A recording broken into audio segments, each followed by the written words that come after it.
Welcome to the Happiness Drive Success podcast, brought to you by Motivate Coaching, the multidiscipline practice for extraordinary people. Here, we discuss finding your happiness and how you can use it to drive your success.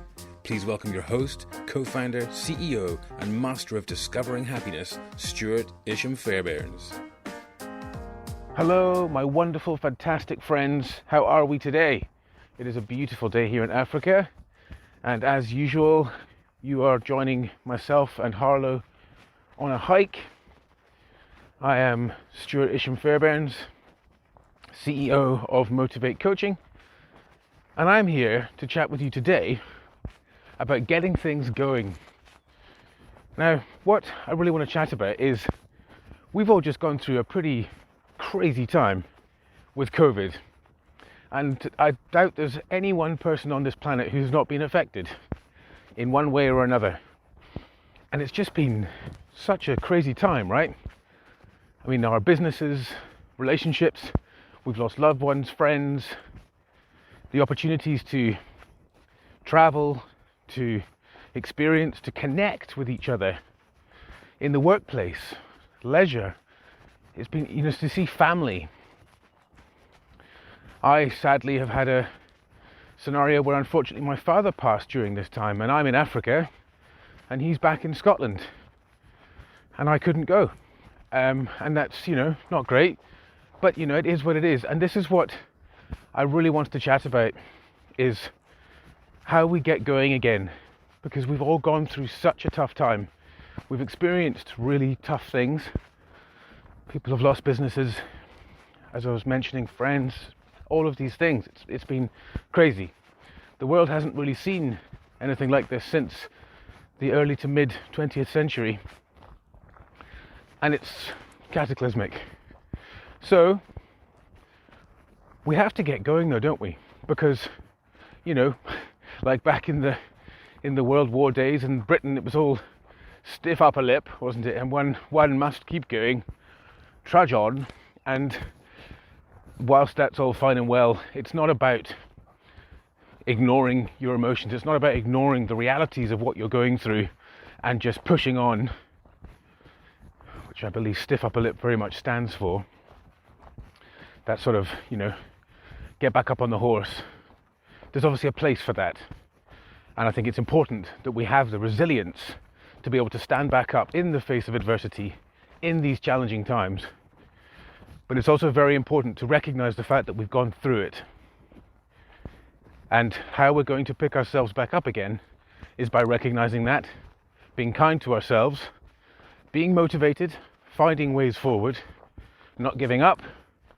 And as we've discussed in many podcasts prior to this one, how do we make sure that we keep going? We plan, we have support systems around us, we're kind to ourselves, we have daily practices to keep us on track. We need to exercise those psychological and physical muscles. We need to be in check with our emotional state. We need to be kind to ourselves. And obviously there are many ways that we can do each of these. And as with any process, any tool, any exercise that you bring on board into your life, it's going to be what you enjoy is going to be the most important, because your enjoyment of it is going to be a direct correlation of why you're doing it. So you need to believe in what it is that you are looking to achieve by doing what you're doing. There are many, in the realm of physical exercise, there are many different types of exercise in the world, aren't there, right? You know as well as I do. But these exercises are like Marmite. They're like peanut butter. In that some people love it, some people hate it. And that's just the way it is. And that goes for so many things in the world. And it's about you going out and finding out what works for you. Not, Uncle Bob or my best friend or my boyfriend, girlfriend, husband, partner, whoever does it, therefore I should enjoy it. No. If you don't enjoy it, you don't enjoy it. You've got to find what works for you. So, spend the time in finding the tools that work for you, that support you, that give you that strength. It's not about finding one tool, like doing 10 press-ups in the morning And yes, that's going to feel good if you do that every day. Depending on what level of fitness you're at, you might do 100, you might do 1,000, wherever you are at. But it's for you. But just that alone is not going to be enough. You need to make sure that you've got to focus on your emotional health, your physical health, and your psychological health. So what is it that you're doing?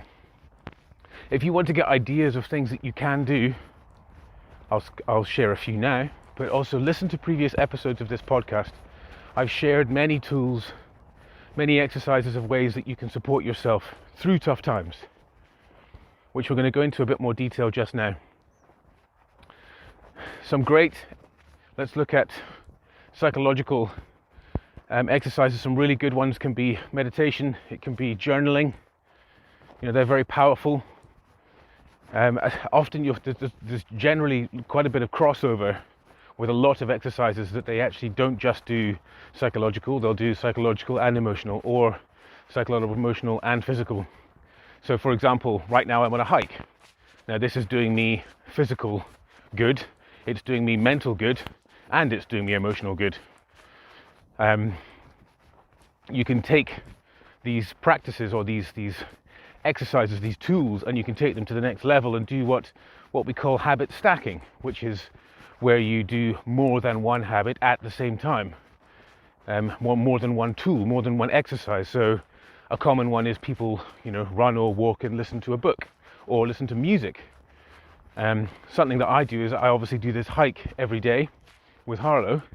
I record podcasts, which is a big, it gives me a lot of reinforcement and structure, because by doing what I do, which is coaching and sharing and helping people find their strengths and find their resilience and motivation and their happiness, that brings me psychological and emotional well-being, and by extension motivates me to do physical activity. So there's a really lovely snowball effect there.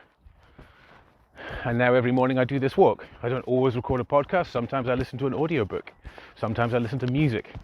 Sometimes I listen to a guided meditation. This is just what works for me.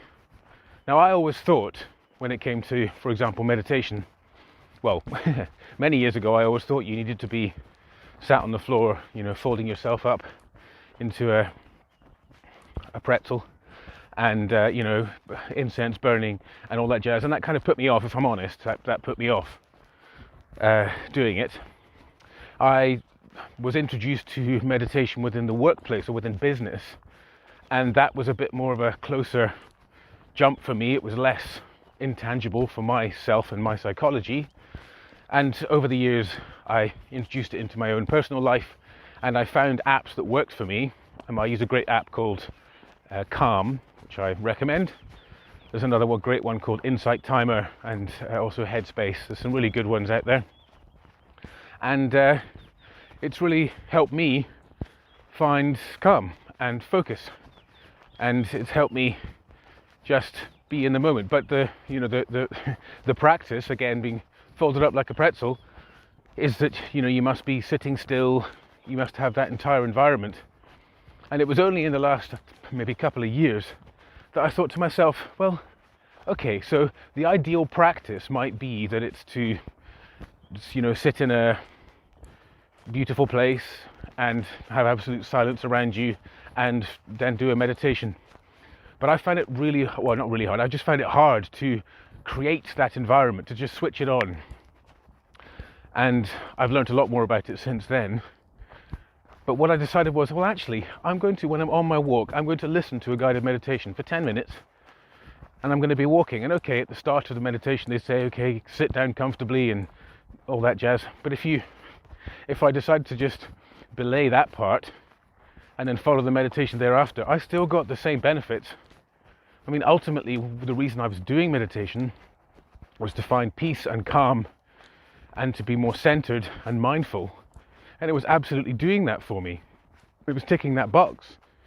So by being on a walk, out with Harlow, connecting with my beautiful furry son, who's a golden retriever, for those who are joining the podcast for the first time. I don't have a human child that's very furry. And I'm in nature, having an amazing time. It's beautiful weather. I can hear the birds, I can hear all of the wonderful African sounds. I'm getting a bit of exercise, and I get this calm to start my day. And by the time I sit down in my office, and I'm ready to start coaching, I've already done my morning exercise, I've meditated, I've listened to some music or an audiobook or recorded a podcast.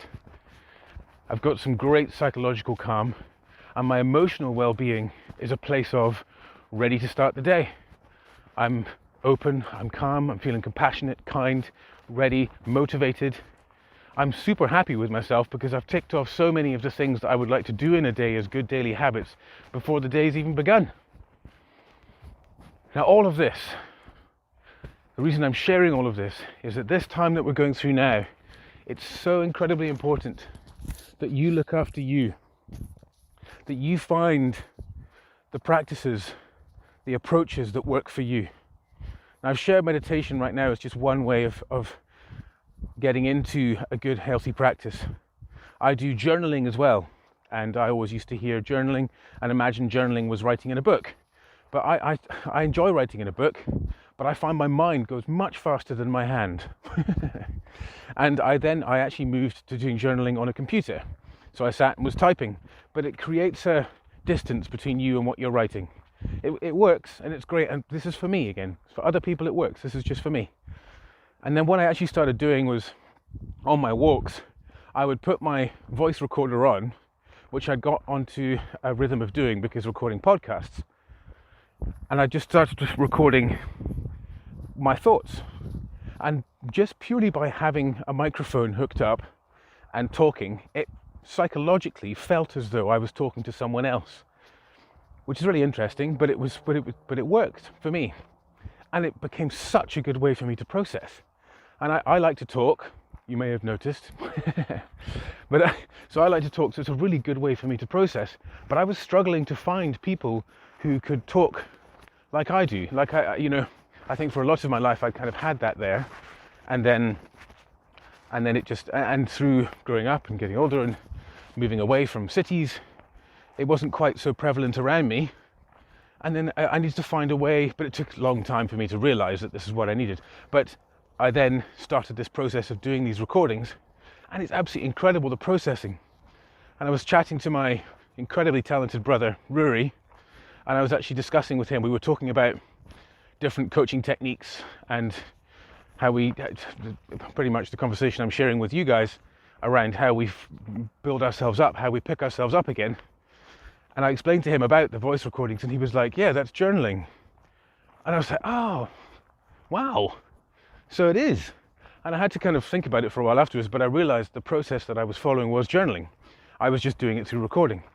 I was getting exactly the same benefits, which is just giving you again that opportunity to explore your own thoughts, to dig into what's actually going on within yourself. And that was so powerful. So that's all great ways to kind of habit stack. It's great ways to habits to look at, and there's many, many more. Again, go through the previous episodes of this podcast to kind of explore more ways for you to be able to find that center and that calm for yourself across the emotional, psychological, and the physical, which we all experience all the time. Further to that, just to add, is looking at and reinitiating business, reinitiating how you get things running, whether it be for yourself, going back to work.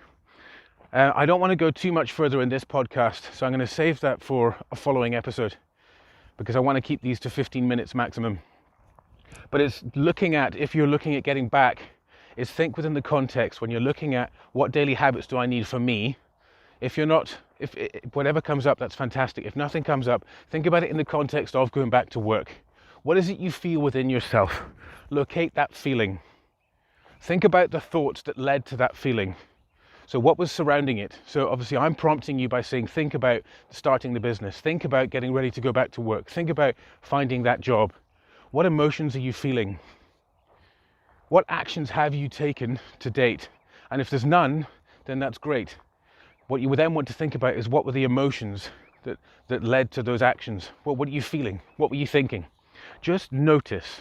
Start by just noticing. what you're thinking and feeling. I'm going to record another podcast talking about this for you guys in the next episode following from this one, that you'll be able to get some more info on this. Listen, folks, fantastic to chat with you. Thank you so much for joining me today. I hope this has resonated with you. As always, it's a complete and utter pleasure. From myself, from Harlow, from all of Motivate Coaching team, have a top banana day. Please join us on Facebook. We have a wonderful group called Join Your Happy Place. If you just search for that on Facebook, Join Your Happy Place. We're all there chatting away, sharing great ways to be happy, to be motivated, to keep your life on track. You can go to the website, which is motivate-coaching.com. From there, you can get in touch with me directly, any of the team. We can set up a coaching session for you. We can help you get ready to take on the world. Ladies and gents, thanks so much for tuning in, and talk very soon. Thanks so much for listening. If you're interested in learning more, go to the Motivate website at www.motivate-coaching.com. If you'd like to get in touch with Stuart directly, you can get him at Stuart, spelled Stuart, at motivate-coaching.com. Thanks so much for joining us, and remember, your happiness drives your success. See you next time, folks.